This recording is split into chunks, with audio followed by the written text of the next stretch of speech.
बिस्मिल्लाहिर्रहमानिर्रहीम। कैसे हैं भाई आप लोग? रटना नहीं है, समझना है। Syntax book board matric chemistry chapter number 11 hydrogen and water. और कौन सा टॉपिक चल रहा है उसका? मेथड्स टू रिमूव मेथड्स हाँ, industrial preparation of hydrogen gas. Copy pencil ले लीजिए, लेक्चर को नोट करना है और मुस्कुराते रहना। पार्ट 1 जिन्होंने नहीं देखा वो पार्ट 1 देख लें। ये पार्ट 2 है, इंडस्ट्रियल प्रिपरेशन। सारी डिटेल्स मैंने उसमें बताई हैं। ये पार्ट 2 है। क्विक रिव्यू कर लेते हैं। पार्ट 1 के अंदर हमने देखा इंडस्ट्रियल वर्ड का क्या मतलब है, ठीक है। इंडस्ट्रियल प्रिपरेशन हाइड्रोजन गैस की कितने मेथड से होती है? 4 मेथड से होती है। उनमें से पहला जो मेथड था कोक स्टीम प्रोसेस, उसको हमने डिस्कस किया पार्ट 1 के अंदर। और इसके अलावा हमने उसमें वाटर गैस का कॉन्सेप्ट देखा। वाटर गैस के अंदर से हमने एक मेथड देखा कि वाटर गैस जो कि असल में कार्बन मोनोऑक्साइड और हाइड्रोजन गैस का मिक्सचर है, इसमें से हाइड्रोजन गैस को अलग करना और कार्बन मोनोऑक्साइड गैस को निकाल देना, क्योंकि वो हमारा टारगेट नहीं है। हमारा टारगेट था ये हाइड्रोजन गैस। तो ये हमने किया था। 2 मेथड मैंने बताए थे। और पहला जो मेथड था उसके अंदर हमारे पास वो था लिक्विफिकेशन का, ठीक है। उसको हमने डिस्कस किया पार्ट 1 के अंदर। अब हम दूसरा प्रोसेस जो है या मेथड डिस्कस करने जा रहे हैं, जिसकी मदद से आप क्या कर सकते हैं? Water gas. वाटर गैस क्या है? मिक्सचर है 2 गैसेस का, कार्बन मोनोऑक्साइड और हाइड्रोजन गैस का। इसको वाटर गैस कहा जाता है। तो हमने इस मिक्सचर में से क्या करना है? हाइड्रोजन गैस को अलग करना है।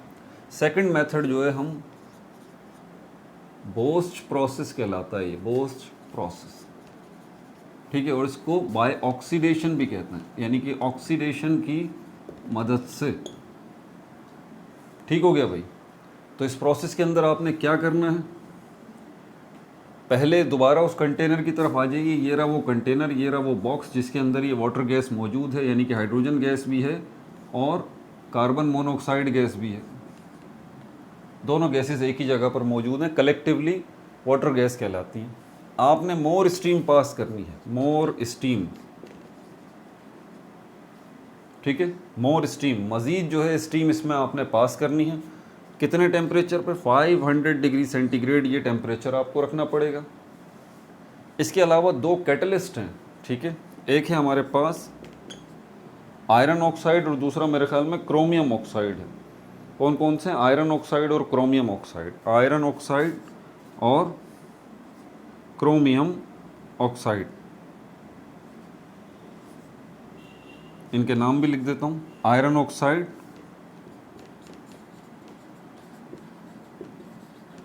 आयरन ऑक्साइड और क्रोमियम ऑक्साइड, इन दोनों में से कोई एक जो है वो आप डाल दीजिए। ये दोनों हैं क्या? ये कैटलिस्ट हैं। ये दोनों क्या हैं?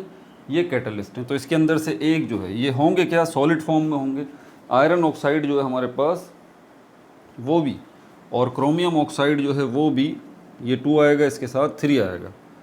ये दोनों क्या हैं? ये सॉलिड हैं, सॉलिड पीसीस में होंगे।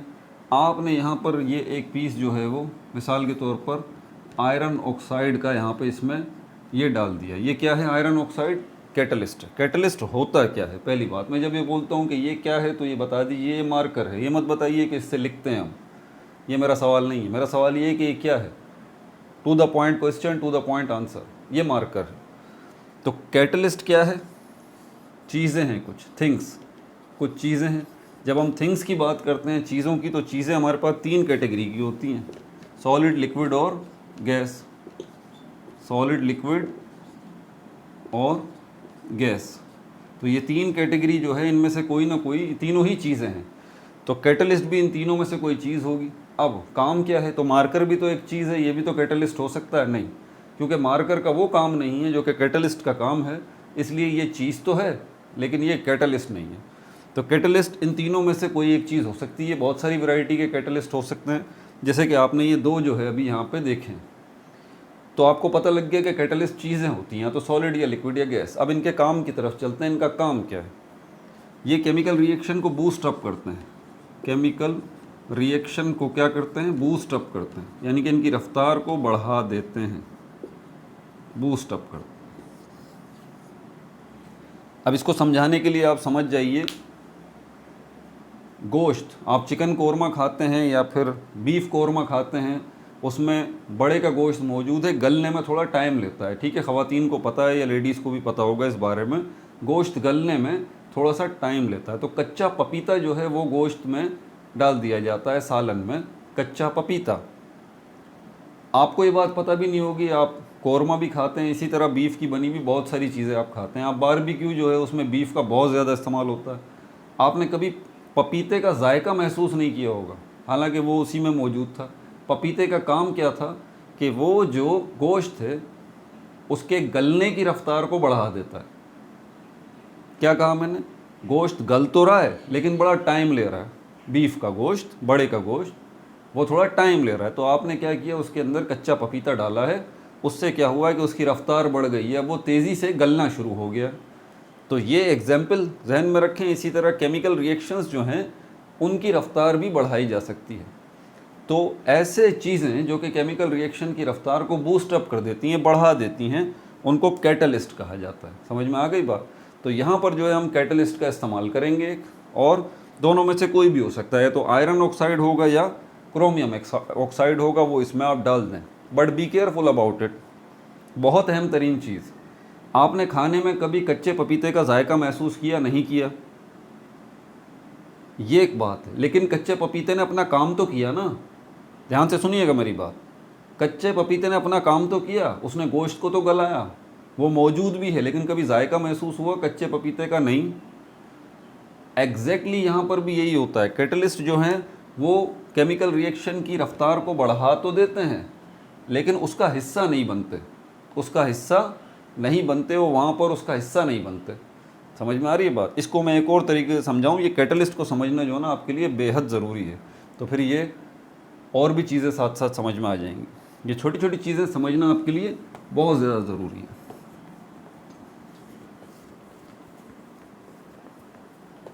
फिर आपको बोस प्रोसेस वगैरह ये भी समझाते हैं। कैटलिस्ट का कॉन्सेप्ट ज़रा क्लियर करें। आपको पता है पानी किससे बनता है? हाइड्रोजन गैस और ऑक्सीजन गैस से पानी बनता है, H2O। आप बाज़ार से ये दोनों गैसेस ले आइए, दोनों गैसेस को मिक्स कीजिए और इसको डीप फ्रीज़र में रख दीजिए, ठंडक दीजिए। तो क्या होगा, एक ख़ास टेम्परेचर वो आएगा जिसके बाद ये केमिकल रिएक्शन करेंगे आपस में। क्या करेंगे? केमिकल रिएक्शन करेंगे। केमिकल रिएक्शन की टू द पॉइंट और छोटी सी डेफिनेशन में बहुत दफ़ा बता चुका हूँ। ये वर्ड बड़ा कंफ्यूज करता है, इसको आसान सा कर लें। ये एक प्रोसेस है, केमिकल रिएक्शन एक ऐसा प्रोसेस है इसमें मॉलिक्यूल्स ब्रेक होते हैं और मेक होते हैं। इक्वेशन की लेफ्ट हैंड साइड जो है वो आपको ये बताती है कि यहाँ पर मॉलिक्यूल्स ब्रेक हो रहे हैं, ठीक है, और राइट हैंड साइड जो है वो आपको ये बताती है कि मॉलिक्यूल्स मेक हो रहे हैं। तो जहाँ मॉलिक्यूल्स के ब्रेक और मेक होने का काम हो रहा हो, आप समझ जाइए वो काम केमिकल रिएक्शन है। बस आसान सी बात है। ये पूरी एग्जैक्ट डेफिनेशन नहीं है केमिकल रिएक्शन की, लेकिन फ़िलहाल अभी आपके लेवल पे इतनी बहुत है। तो यहाँ पर भी मॉलिक्यूल्स ब्रेक हो रहे हैं और मॉलिक्यूल्स मेक हो रहे हैं। मॉलिक्यूल्स मतलब ग्रुप ऑफ एटम्स। तो यहाँ पर भी मॉलिक्यूल्स ब्रेक हो रहे हैं, यहाँ पर मॉलिक्यूल्स मेक हो रहे हैं। इसका मतलब यहाँ पर केमिकल रिएक्शन हो रहा है। अब यहाँ पर अगर आपको जल्दी पानी चाहिए, आप चाहते हैं कि पानी जल्दी बन जाए, तो इसमें भी एक कैटलिस्ट डाल दीजिए उसी बर्तन में, उसी कंटेनर में जिसमें ये दोनों गैसेस हैं ना, उसमें एक कैटलिस्ट भी डाल दीजिए। सर सिर्फ समझाने के लिए कह रहा हूँ मैं भी, ठीक है, सिर्फ समझाने के लिए। मिसाल के तौर पर वो कैटलिस्ट आपने डाल दिया सोडियम, समझाने के लिए बात कर रहा हूँ, समझाने के लिए। इसमें सोडियम भी आपने डाल दिया। अब ये सोडियम जो है यहाँ पर ये कैटलिस्ट है, ये इसकी रफ्तार को बढ़ा देगा। समझ आ रही है बात? कौन सी, किसकी रफ्तार को बढ़ा देगा? केमिकल रिएक्शन की रफ्तार को बढ़ा देगा। तो ये हाइड्रोजन और ऑक्सीजन गैसेस तेज़ी के साथ रिएक्ट करेंगी और पानी जो आपको 4 घंटे बाद मिलता, वो अब आपको 2 घंटे बाद ही पानी मिल जाएगा। गौर किया आपने? वो पानी जो कि 4 घंटे लग रहा था बनने में, अब 2 घंटे में बन जाएगा। लेकिन इस पानी के अंदर कहीं आपने सोडियम को देखा? सोडियम को देखा? नहीं, सोडियम कहीं भी नहीं है। कहीं नज़र आ रहा है सोडियम? पानी में कहीं आपने सोडियम का जायका महसूस किया? सोडियम है कहीं? नहीं, सोडियम कहीं नहीं है। जिस बर्तन में ये काम हुआ था, यहाँ पर पानी तो बन चुका है, पानी के अंदर ये सोडियम का पीस जो है, सोडियम का पीस आपको वैसे ही पड़ा हुआ नज़र आ जाएगा। समझाने के लिए बात कर रहा हूँ। जिस कंटेनर में ये हाइड्रोजन और ऑक्सीजन गैस आपने एक जगह इकट्ठी की है, तो ये आपस में रिएक्ट करेंगी और पानी इधर ही बनेगा, जाहिर सी बात है, इसी कंटेनर में पानी बन जाएगा, H2O बनेगा, पानी यहाँ पर पड़ा हुआ होगा और उसी पानी के अंदर ये सोडियम का टुकड़ा भी पड़ा हुआ होगा। तो ये बात समझाने की कोशिश कर रहा हूँ मैं आपको कि सोडियम ने सिर्फ इस केमिकल रिएक्शन की रफ्तार को बढ़ा दिया, लेकिन सोडियम जो है इसका हिस्सा नहीं बना, केमिकल रिएक्शन का हिस्सा नहीं बना। समझ में आ रही है बात आपको?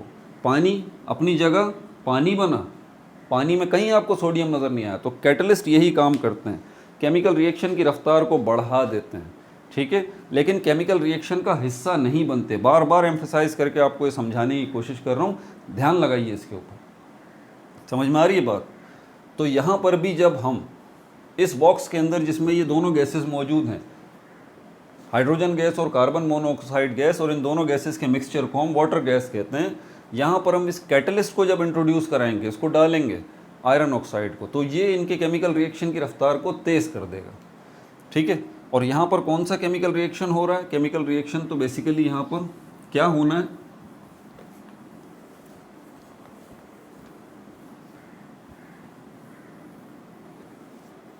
इस बॉक्स में आपने क्या चीज़ इंट्रोड्यूस कराई? स्टीम, स्टीम करवाई ना।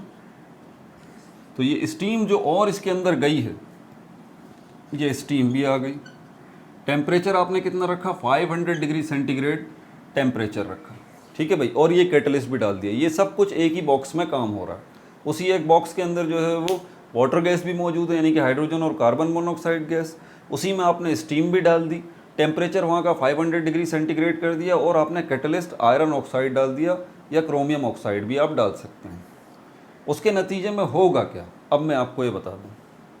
ये जो कार्बन मोनोऑक्साइड गैस है, ये कार्बन मोनोऑक्साइड गैस है, ये ऑक्सीडाइज हो जाएगी, ऑक्सीडाइज। ध्यान लगाइएगा यहाँ पर क्या कह रहा हूँ, ये कार्बन मोनोऑक्साइड गैस ऑक्सीडाइज हो जाएगी। ऑक्सीडाइज का मतलब addition of oxygen, addition of oxygen. तो इस कार्बन मोनोऑक्साइड गैस में जो है वो ऑक्सीजन ऐड हो जाएगी, यानी कि यहाँ पर कौन सा रिएक्शन हो जाएगा? ऑक्सीडेशन का प्रोसेस हो जाएगा, ऑक्सीडेशन का रिएक्शन हो जाएगा, ऑक्सीजन ऐड हो जाएगी कार्बन मोनोऑक्साइड के साथ। मोनो का मतलब होता है 1, डाई का मतलब होता है 2। जब ये ऑक्सीजन इसके साथ रिएक्ट हो जाएगी तो ये गैस बन जाएगी carbon dioxide gas, carbon dioxide gas. आपने जो स्टीम इंट्रोड्यूस कराई है वो पानी की ही एक शक्ल है ना, स्टीम। तो ये स्टीम जो है वो गैशियस वाटर है, यानी कि पानी की कौन सी शक्ल है? गैस वाली, जिनको वेपर्स कहते हैं, वाटर वेपर्स कहते हैं या स्टीम कहते हैं।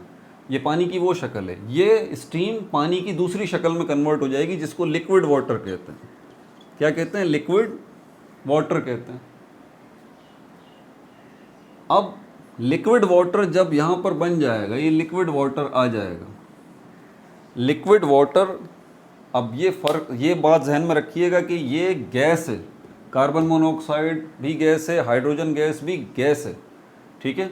और ये नीचे पानी अगर जो बनेगा स्टीम से, जो लिक्विड वाटर बनेगा वो पानी है। एक चीज़ गैस है, दूसरी लिक्विड है। तो मिक्स करना यहाँ पर थोड़ा सा मुश्किल काम है। देखिए, मैं अगर आपको कहूँ कि आप हाइड्रोजन गैस को जो है पानी में मिक्स कर दीजिए तो आपके लिए बड़ी टेंशन की बात होगी। लेकिन अगर पानी के अंदर मैं कहूँ कि आप सॉल्ट को ऐड कर दीजिए तो ये तो बच्चा भी कर लेगा ना। गिलास लेगा पानी, उसमें सॉल्ट डालेगा, हिलाएगा, सॉल्ट जो है वो ऐड हो गया। लेकिन उसी जगह पर अगर मैं कहूँ कि इस पानी के अंदर हाइड्रोजन गैस को ऐड कर दें, डिज़ोल्व कर दें, ऑक्सीजन गैस को डिज़ोल्व कर दें, या कार्बन डाइऑक्साइड या कार्बन मोनोऑक्साइड को डिज़ोल्व कर दें, तो इतना आसान काम नहीं है। पहले मैं बता दूं, पानी के अंदर सारी गैसेस डिज़ोल्व नहीं हो सकती, ठीक है। पानी के अंदर सारी गैसेस जो हैं वो डिज़ोल्व नहीं हो सकती। कार्बन मोनोऑक्साइड गैस ये पानी में डिज़ोल्व नहीं होती, ये पानी के ऊपर ही आपको नज़र आती रहेगी, यहाँ पर ही। लेकिन ये कार्बन डाइऑक्साइड गैस जो है ये पानी में डिज़ोल्व हो जाती है, ये पानी में डिज़ोल्व हो जाती है। तो यहाँ पर आपने क्या किया है, यहाँ पर कार्बन मोनोऑक्साइड जो है ऑक्सीडेशन का प्रोसेस करके कार्बन डाइऑक्साइड गैस बन गई। अब ये कार्बन डाइऑक्साइड गैस जो है इस लिक्विड वाटर में डिज़ोल्व हो जाएगी। तो क्या किया आपने, थोड़ा सा गौर करें। मकसद क्या था? मकसद यही था ना कि वाटर गैस में से इसको निकाला जाए, कार्बन मोनोऑक्साइड गैस को। ये आपका टारगेट नहीं है, आपका टारगेट है ये, आप हाइड्रोजन गैस चाहते हैं, कार्बन मोनोऑक्साइड गैस तो नहीं चाहते ना।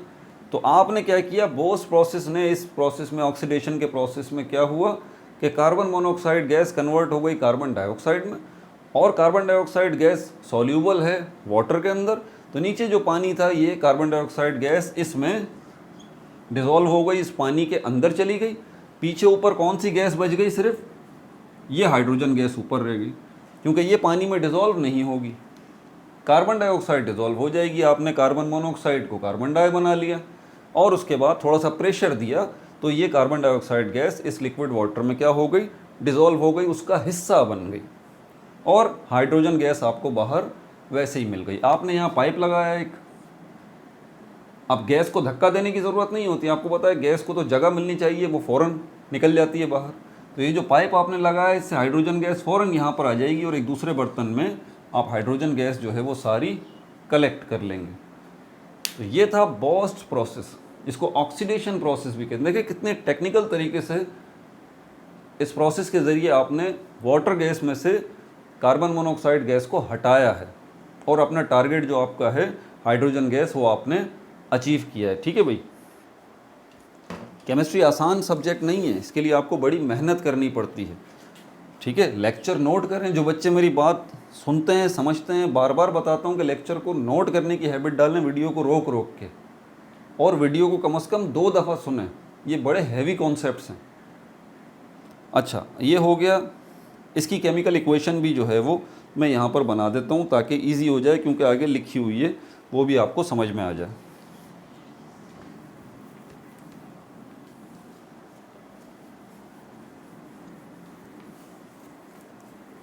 पहले आपके पास क्या है, water gas, hydrogen gas plus carbon monoxide gas, ये क्या है, वाटर गैस, वाटर गैस है। इसके साथ आपने स्टीम को इंट्रोड्यूस कराया, स्टीम भी H2O ही है, इसके नीचे G लिखा हुआ है छोटा सा, मतलब गैशियस फॉर्म में, वेपर फॉर्म में। उसके नतीजे में आपको क्या मिलेगी, यहाँ पर इक्वेशन में ऊपर क्या लिखा हुआ है, आयरन ऑक्साइड आपने कैटलिस्ट इंट्रोड्यूस करा है, आयरन ऑक्साइड। टेम्परेचर आपने कितना दिया, 500 डिग्री सेंटीग्रेड। तो उसके नतीजे में क्या बना, कार्बन डाइऑक्साइड गैस बनी, प्लस हाइड्रोजन गैस आपको वैसे ही फ्री यहाँ पे मिल गई।